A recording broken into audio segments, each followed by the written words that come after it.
Hey everyone, welcome back to our channel. Today I'm going to show you how you can remove pin code from your laptop in a very simple way. So without wasting any time, let's get started. So first, if you just click on enter and going to give your pin code, and you can see after that we just need to come over at the start icon over here and then click settings. After coming over settings, you just need to go for account section at the left side. And then you just need to go for sign in option. So click on that. And then you will get an option called PIN. So click on that. And then you will get an option called remove the sign in options. If you click on remove, click remove another time.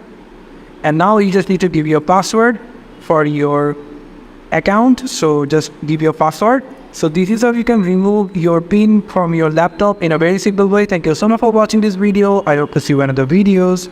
Till then, goodbye.